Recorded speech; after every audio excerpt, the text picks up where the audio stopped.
17 to 7 rugby league now, and we're going to talk about free agency, which officially started today. And they think it'll be a pretty busy fortnight, particularly with the new team coming in, the Dolphins from Queensland, because these are players that are going to be signed from 2023, and that's the year they will actually begin.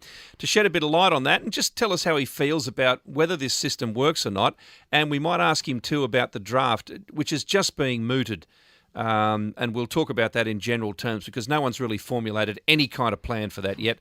Paul Gallen, welcome to the show, mate. Hey, guys. Thanks for having me. Gal, firstly, and as I said, the draft's a very vague thing. We'll get to that in a minute, and I'll just get your opinion on whether you think it's a possibility. But before that, we've had news today that Souths have re-signed Cody Walker, for example, until the end of 2023. So that's one player who's sort of out of the market in that period of time. They reckon about 160 players will be coming off contract after next season. And I suppose this year, more than most, the Dolphins will make it interesting, Gal.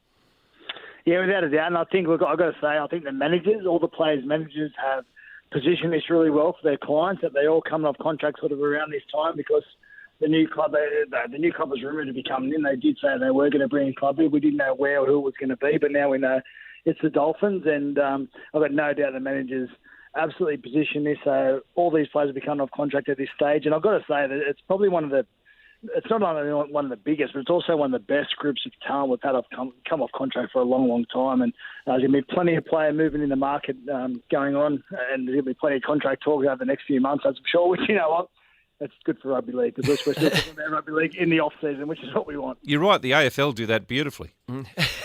And Gal, how important is it for particularly some of the clubs in the second half of the ladder from last year? How important is it for them to get this right? Because looking at last year, there seemed to be quite a disparity between the better teams, which continued to win well, and the not-so-good side. So we seem to be getting almost like a group of 5 or 6 teams who are moving away from the rest of the comp. So it looks to me, anyway, to be very important for those lower teams or those teams that haven't been doing so well in recent times to get this draft and this free agency period right. Oh, you're 100% right. The discrepancy in the competition this year was as big as I've ever seen it. I think I saw a little bit of it last year, but certainly this year, the top 6 teams were that far in front of the rest of the competition. It wasn't funny, and we saw so many blowout score lines.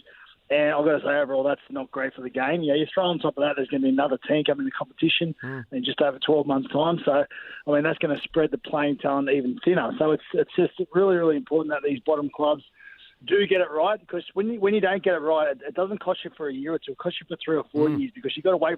Generally sign players for 2 to 3 year contracts.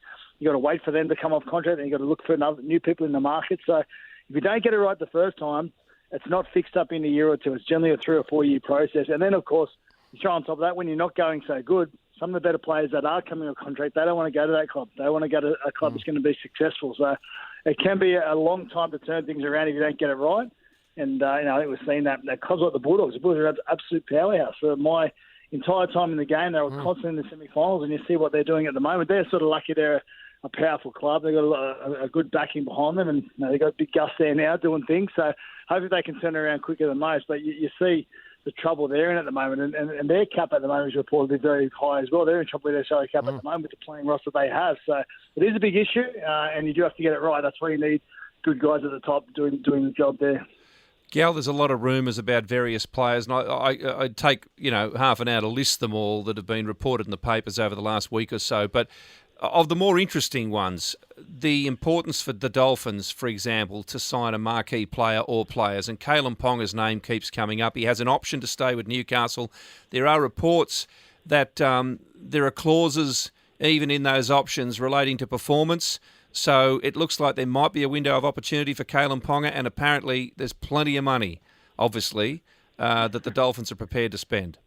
Yeah, and I imagine for a guy like Kalen Ponga, you'd be happy to throw a fair few dollars at him. Not only is he a quality player, but you go down the park, you watch kids playing footy, they're all in out Ponga, stepping like Ponga, running like Ponga, chipping and chasing like Ponga. He's just a very, very marketable person. So he's got both strings covered there, doesn't he? He's a great player on the field, and he does really well for the club off it. So there's certain players that are very marketable, and those players that are very marketable and are very good on the field as well, they're going to demand top dollar, particularly when there's a new club coming in the competition, as we know there is. And Gal, did I read correctly during the week that you're fighting again very shortly? We're not very sure, but it's about 6 weeks.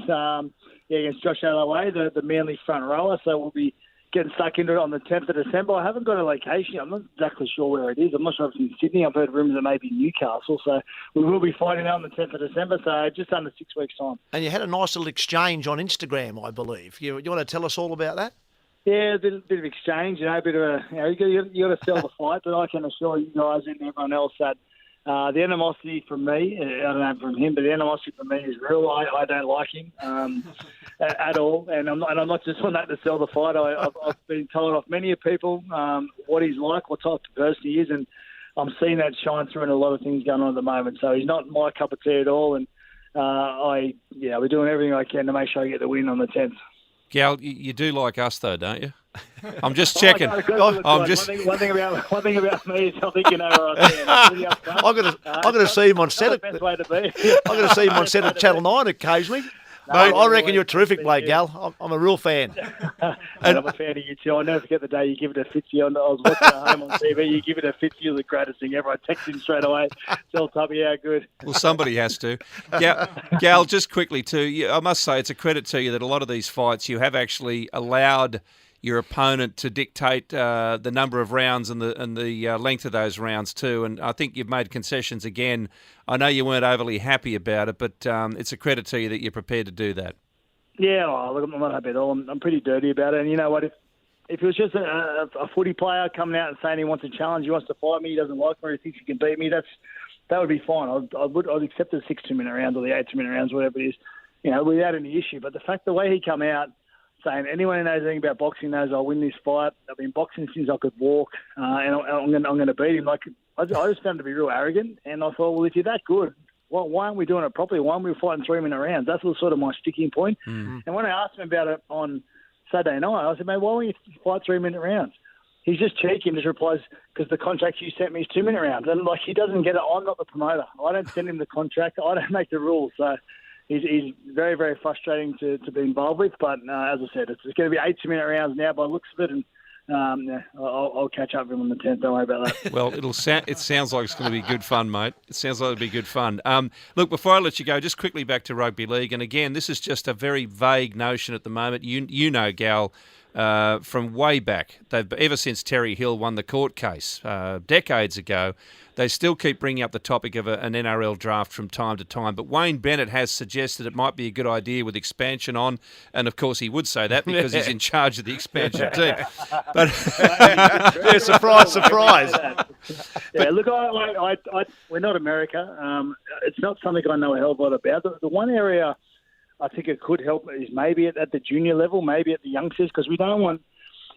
Penrith at the moment, the Cronulla Sharks are a development club. So we don't want clubs developing these juniors and somehow being able to stockpile them. We want them to be able to, we want the talent spread throughout the competition. So maybe at a junior level, I could certainly see it happening and possibly working, but I just don't know about the senior level. And I've got to be honest, while saying that, I don't know a lot about it. But a part of me at the junior level thinks it may work because we want to spread the talent as much as we possibly can, so we don't see blowout scores like we saw this year. It wasn't good for anyone. What happened this year in the game, as much as I was I'm happy for Penrith, they've done a terrific job. Just what we saw the rest of the year just wasn't great for the game, and I'm hoping we can fix that in years to come. Yep, I think whatever form it takes, a lot of people feel the same way. Gal, thanks very much for your time, mate, and we'll let you get back to training. Thanks, guys. See you later.